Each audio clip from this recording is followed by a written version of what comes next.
Assalamualaikum warahmatullahi wabarakatuh. Nama saya Devita Rusmana, NIM 12020900019. Pada video kali ini, saya akan mempresentasikan laporan hasil observasi lingkungan di Pondok Pesantren Al-Ihsan Cibiru Hilir, Cileunyi, Kabupaten Bandung. Di sini saya membawa tema menjaga kesehatan. Observasi ini disusun untuk memenuhi mata kuliah konsep dasar IPA dengan dosen pengampu Haji Yayan Cerlian MPD dan Ibu Ine Martiani Pratiwi MPD. Isi dari observasi yang saya lakukan diantaranya ada yang pertama latar belakang. Latar belakang ada yang dilakukannya observasi yaitu karena kesehatan merupakan hal yang sangat penting yang harus dijaga oleh setiap orang atau khususnya santri di Al-Ihsan ini agar semua orang bisa hidup sehat, terhindar dari penyakit karena dalam hadis dikatakan bahwa mukmin yang kuat lebih dicintai oleh Allah Subhanahu wa taala daripada mukmin yang lemah.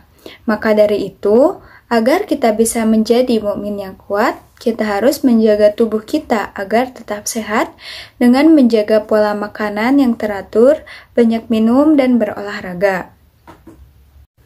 Yang selanjutnya ada tujuan.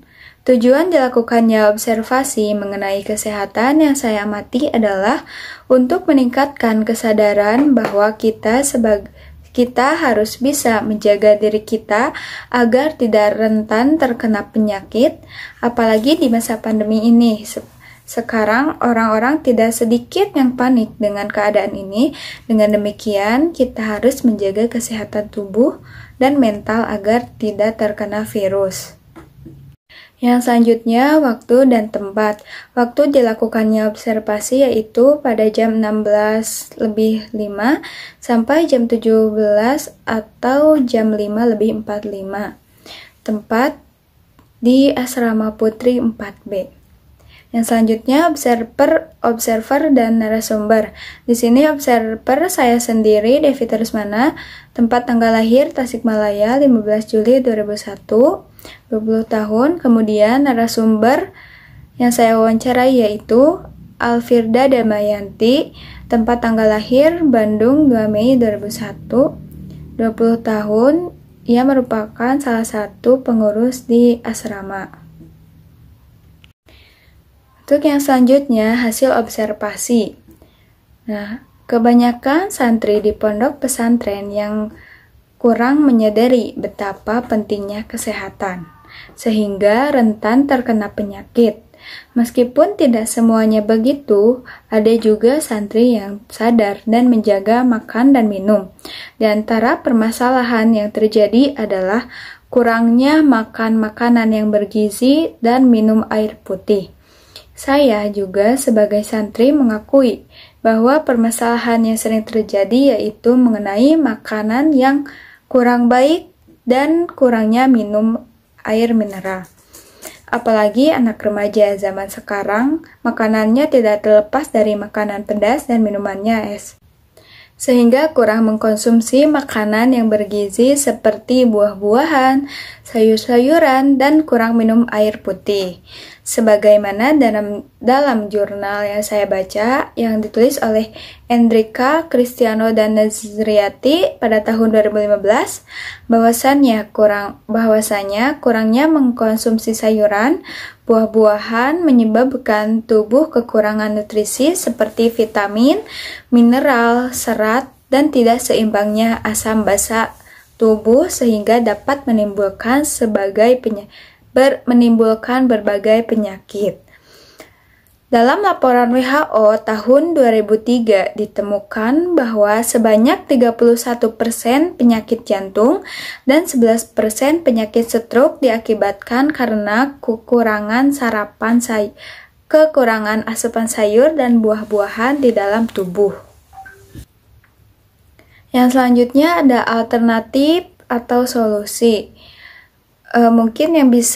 Solusi yang mungkin bisa dilakukan yaitu dengan cara membuat kreasi makanan dari sayur yang enak, misalkan dicampur dengan rempah-rempah agar lebih selera memakannya. Yang selanjutnya, membuat sayur atau buah-buahan menjadi minuman atau jus sehingga menarik untuk diminum. Yang terakhir, mengkreasikan sayur sebagai cemilan, misalnya menggoreng bayam dijadikan keripik.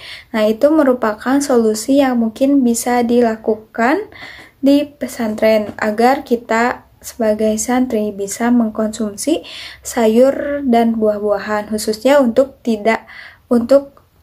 orang yang kurang suka memakan atau mengkonsumsi sayuran. Yang selanjutnya ada daftar pustaka. Di sini saya mengambil jurnal yang ditulis oleh Endrika Kristianto dan Nazriati pada tahun 2015 dengan judul Kecukupan Konsumsi Sayur dan Buah pada Siswa SMA Negeri 1 Kuantan Hilir. Dan yang terakhir ada lampiran foto-foto observasi dengan narasumber yang saya wawancarai.